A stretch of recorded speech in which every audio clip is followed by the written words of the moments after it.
there. On this fine evening of film shooting, I thought I'd bring you guys along on this journey of learning how to shoot analog film.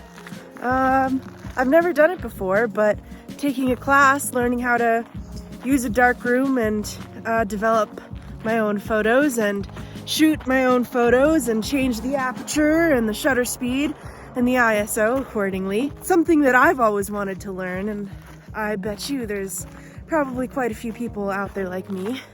So this is going to be a really beginner-friendly series because I've never done it before. So I hopefully want to convey this information in a way that everyone can understand.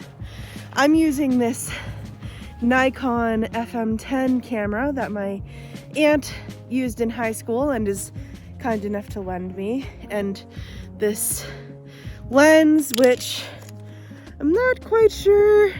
I know I learned that it says on the inside of the lens what type it is somewhere.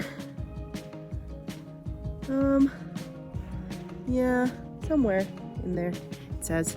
Not quite sure yet. But yeah, come along on this journey and we'll shoot some film. It'll be fun.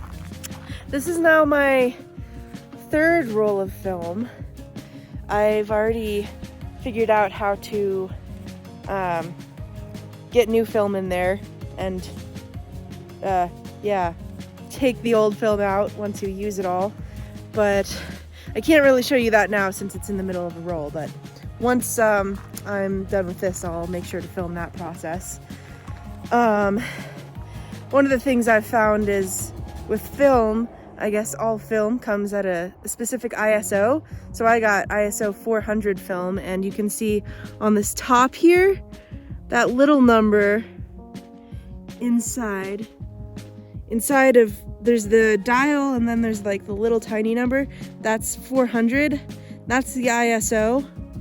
It actually says ISO on there too, or ISO. This one's at 400 because the film that I have is at 400.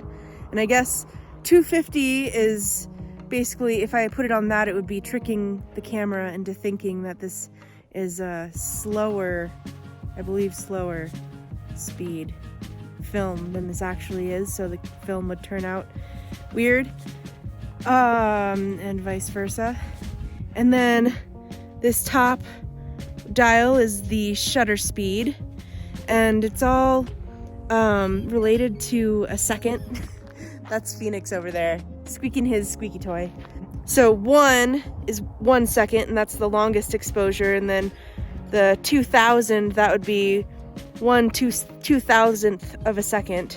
So that would mean you're not actually letting that much light in, you're just opening and closing the shutter speed really quick. And on the top of here, these numbers goes from 3.5, 5.6, 8, 11, 16, 22. Those are the f-stops, and that's also known as the aperture. So basically you change this to change the aperture, which is how open or closed your lens is. And the more open it is, the more light you're letting in. Larger numbers means a smaller lens, and like 3.5 would be the largest. And I've also learned about this really cool rule called Sunny 16 to get the light exposure right.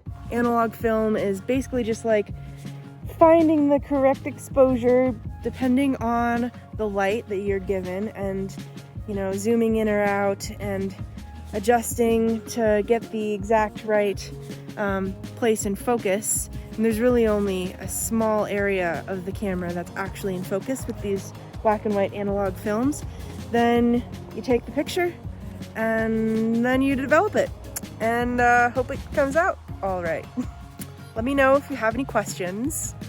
I'll do another film video soon because this is fun and I want to learn more, and I'm sure you want to learn more too. So come along on the journey and we'll have fun together, okay?